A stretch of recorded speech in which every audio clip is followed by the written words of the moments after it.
This is the Global Podcast Network, where executives and professionals connect, share, and inspire.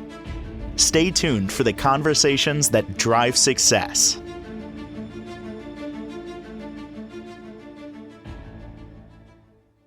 And welcome back, everybody. I have this notion, this theory that everything in life is work. Now, I don't mean that in a negative way. If you were planning to get together with friends this weekend, you would have to see who's coming along, where you're going to meet, what you're going to do, maybe who's going to drive, et cetera, et cetera. You got to coordinate all of that. It's fun. We're going to have a good time this weekend, but there's some work involved, and it just is. But work usually leads to positive outcomes. There's also something called shadow work.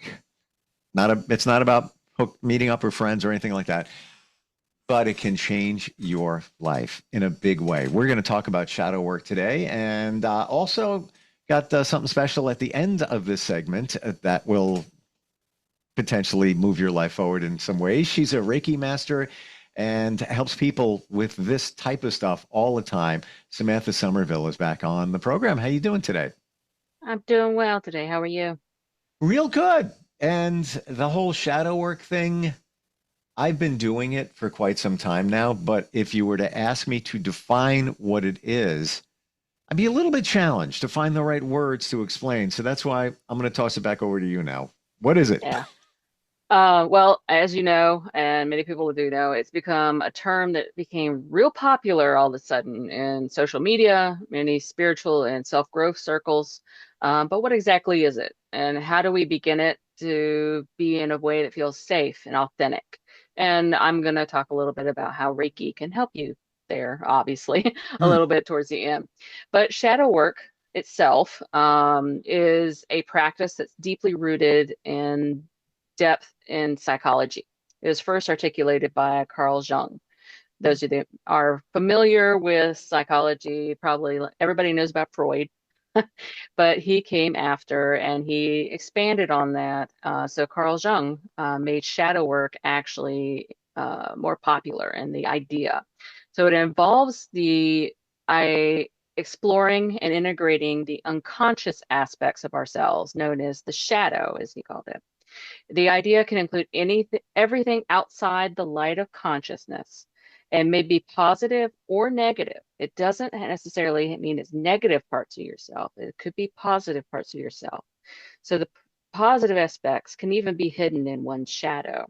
So the shadow itself holds repressed or denied parts of your personality, such as emotions, desires, past experiences we learn to label as unacceptable or uncomfortable, things we don't want to deal with. So by shining a light on those aspects, we begin to understand like patterns, beliefs, behaviors that may be quietly shaping our lives. So shadow work, honestly, requires honesty, courage, and a willingness to look inward and not indulge in those destructive habits, but acknowledge them and transform what we find there. So we discover a greater authenticity and self-empowerment and wholeness in there. So if you think of like literary examples, like Robert Louis Stevenson's like Jekyll and Hyde, they illustrate that concept, like portraying the destructive potential of repressed aspects of our personality. Or even if you think like Shakespeare, like Macbeth or Othello, they explore the character's flaws and consequences of unchecked dark impulses. So if you don't check that and explore that, it can kind of take over a little bit. So the shadow is the conscious part of our mind? Unconscious. The unconscious. It's the part that we repress. It's the part that we kind of push off because it is not we push it off because it's unacceptable or uncomfortable. It's something we don't want to deal with. It doesn't even have to be negative. It could be something positive that we actually need to bring out. And it could be things that we're most times not even aware of because it's in the subconscious. Yeah. Yeah. Which, in my understanding, and I've heard the number all the time, between 90 and 95% of what we do is the subconscious. There's a lot of shadow work to be done, I would think. Mm. Yeah. And that, I mean, when we ignore our shadows, as I said, they often surface in unexpected ways through repeated patterns or emotional triggers. Like, all of a sudden you're like, oh, why is that triggering me all of a sudden? I don't know. Or relationships that feel out of alignment. But ex Mm. by exploring gently those hidden layers, which it is like layers, you work downward or inward into your shadow work. It's a journey. It's not a, oh, I'm done. I'm done. You work your way through what your shadows are. So as we do that, we gain a deeper self-awareness. We can heal old wounds that influence us today, whether they're huge ones or even very small ones that we didn't even think about. We release that self-criticism and shame, and we cultivate more compassion for ourselves and others. Would you, Samantha, would you say that we call it the shadow because it's always following us around? For example, you have a tree, the sun casts a shadow. It's always with it, during the during much of the day. It's almost like even, the shadow is your child. And how many times, if you have a kid, yeah, he's with me now. He's my shadow. Your little, 4-year-old just following you around everything you do. Is the shadow the child within you that's following you around even as an adult?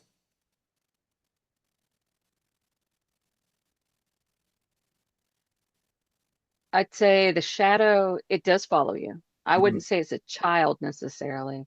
I'd say it is a part of you that travels with you, and you okay. just have to recognize it and work with it. So, um, I'd say more it's like it's a way to say you store or put away the things that you do not want to work on or deal with at that time, or you Mm, cannot. Some mm. people emotionally cannot deal with certain things at that time.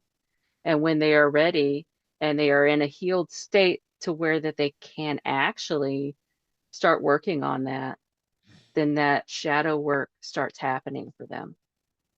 I guess I made the child reference because it's my understanding that a lot of the stuff that we deal with now came from our childhood. So, that's in my mind, that's why that was there. Certainly you could have things you dealt with, traumas and everything, later in life. You could been in your 20s and something happened. That's following you around. But in order to move your life forward, we have to confront these shadows. Would that be accurate in me saying it that way? It could be from your childhood. It could be from your adulthood. It could Hmm. be from your teenage years. Sure, It could be sure. from, it could be from last week at the grocery store.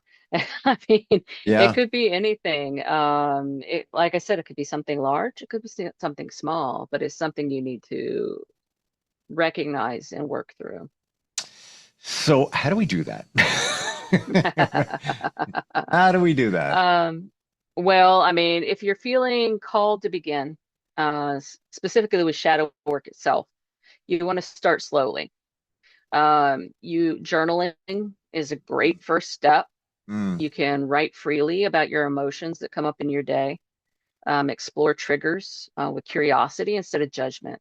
Reiki sessions can complement this by holding a supportive space for what arises. Some of the questions you can ask yourself in your journaling is when I feel most reactive, what might be underneath that? Or mm. are there parts of myself I've been afraid to show?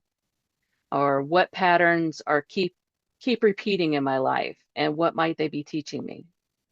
So you want to approach these reflections with kindness. Shadow work, as I said, is a journey, not a destination.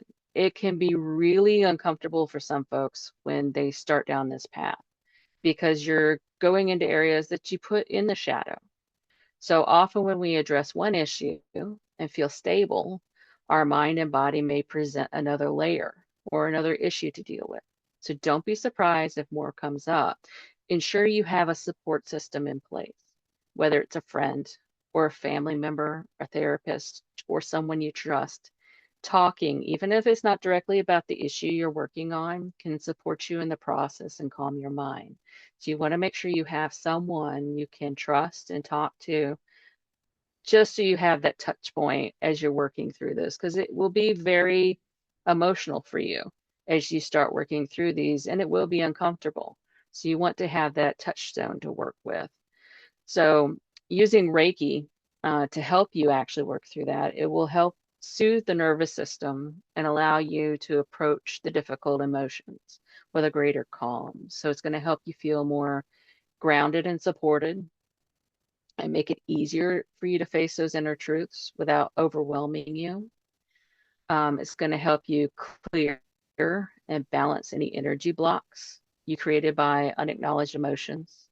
It's going to bring you some insights and emotions to the surface in a gentle way.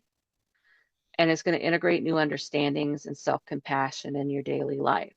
So, as you're working through these, it may help raise some of the items that you're working on to the surface and help you deal with it in a more gentle way instead of a harsh way and Mm. quickly.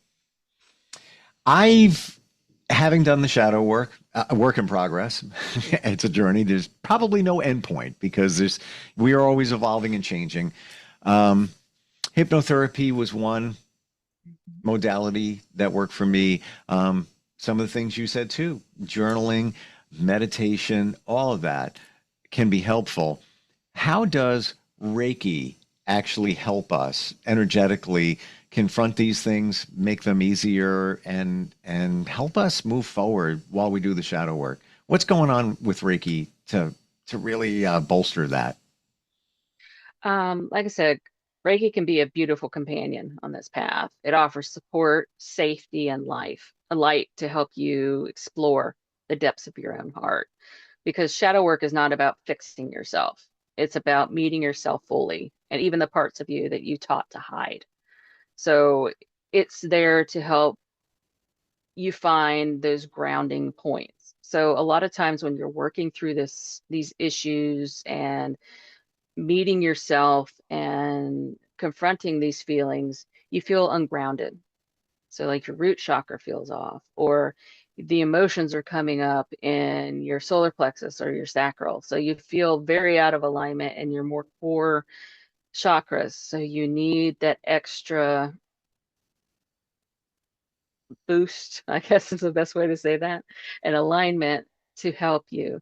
Sometimes, as you work through and release that energy or those cords tying you to those old thoughts and feelings, you need to replace that energy back and heal those parts of you.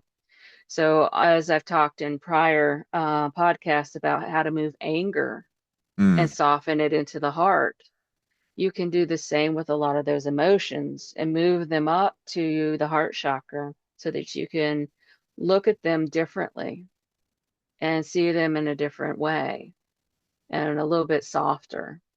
Does it make it always easier? No, but it helps you look at it a little bit differently. Hmm. So I'm imagining that you've got all this stuck energy, which is coming from the things that you're working on, i.e., the shadow as it is. It's almost as if I guess the maybe the example is you're going to redo the floors in your house, but you have to move the furniture in order to do the floors. If that explains it, and that would be the Reiki, the energy is moving the furniture so you can do the other work. Is this kind of what's going on there? Well, even more simple than that, you have to clean out maybe some old books, or you have to clean out some old papers, or give away some of the things that you've been holding on to for a while or even sell them. Get rid of some of the things that you have that you don't need anymore to make room. Hmm. You have to make room in order to move forward first. You have Ah. to make room for that healing, make room for that energy, make room to be able to move forward and find that next step before you get rid of everything so that you can do the floors. you have to make that room first. Wow. Okay, I never saw it that way. And let's say we pick one chakra. Let's say you're working on the heart chakra, right? Yeah. And we've identified before previously, there's, 7 major chakras in our body that harness energy, and we want them to be as clear as possible. Um, would you say that many of those chakras are full with negative energy, and that needs to be cleared out? And is that what's going on with Reiki? I wouldn't say they're full of negative energy. I would say that what it is maybe it's not spinning the right direction, or maybe you're a little off, or maybe it's a little slower Mm, and you just need a little clear, or maybe you just need, like, when I give Reiki, I am very physical in that I feel like, let's say you're having a problem with your heart chakra. I feel it in my heart. So mm. I would go there. If you're having a problem with your shoulder, I would feel it in my shoulder. I would go there. So it's not necessarily a negative, positive in that manner. It's that you need attention and you need support in that area, and that you need maybe a little bit extra emphasis to help move things along there and support there. So you are dealing with something there, and it changes for everyone.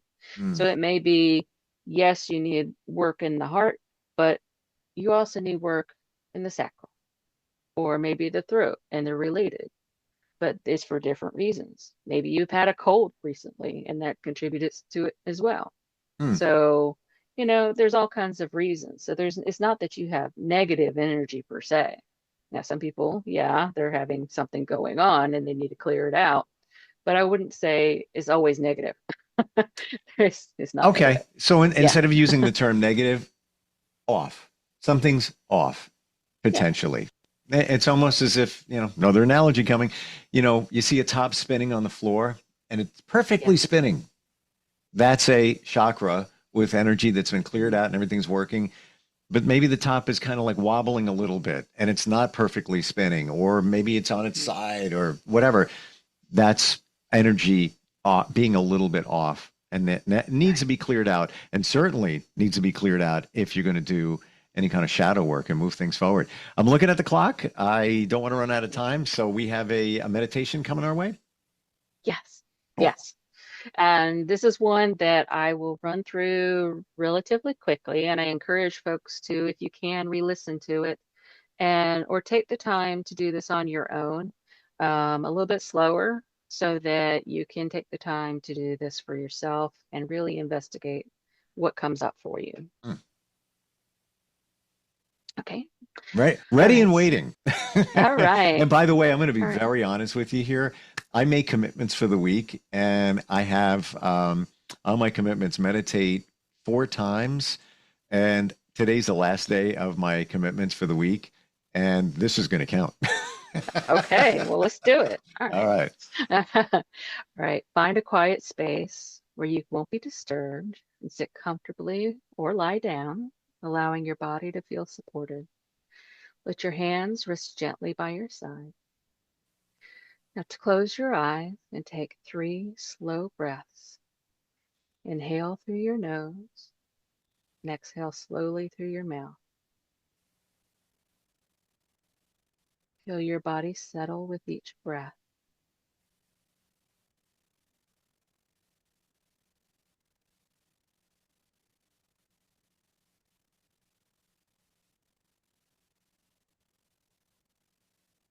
Now, visualize roots growing from your feet deep into the root earth. Feel the steadiness and safety beneath you. Above your head, imagine a warm, soft light slowly pouring down, filling you with calmness. As you rest in this glow, imagine a peaceful garden. At the center there is a small doorway glowing gently. This represents your inner world, your shadow and your light together. When you feel ready, step through. You may see an image, feel an emotion, or simply sense a presence. This is a part of you you've kept hidden. There is no need to change or judge it. Simply breathe and think, I see you. I accept you. You are safe with me. Stay here briefly, allowing compassion to flow.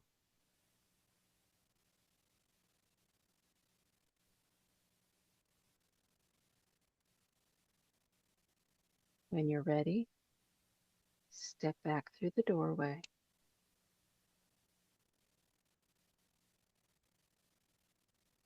Return along the path, bringing with you a sense of understanding and care. Take 3 more deep breaths.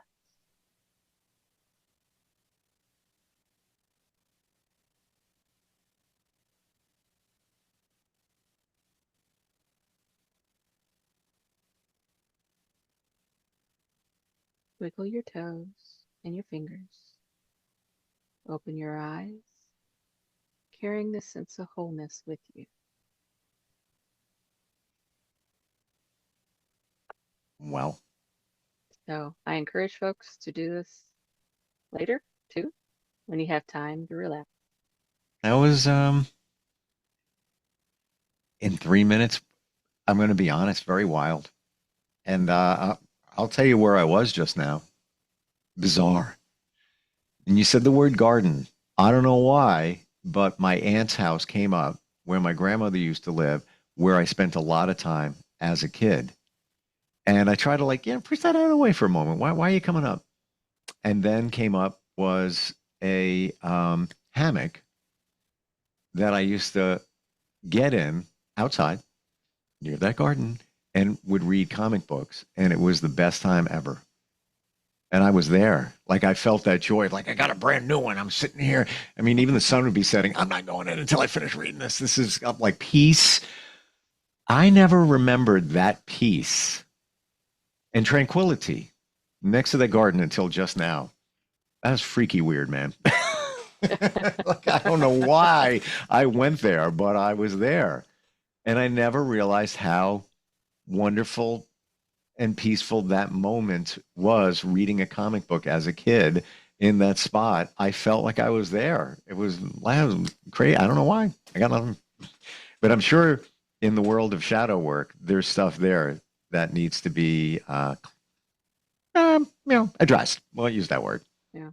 You know. Well, sometimes when we meditate too, we find our safe and most happy place, and that is a great place to go and think and be. And that's a great place to start before you go deeper. So that may be your place.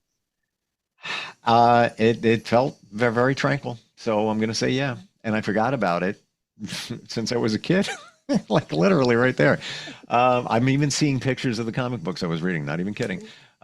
This is just a piece of what you do. How do we connect with you? You can reach out to me on calmingvibrations.com, or you can reach out to me at contact@calmingvibrations.com. Calming Vibrations describes everything that I just experienced and what you do. And now I get it. and for that, I thank you. Appreciate you. Thanks for being here today, and looking forward next time we get together. Awesome. Thank you so much. Have a great day. This is the Global Podcast Network, where executives and professionals connect, share, and inspire. Stay tuned for the conversations that drive success.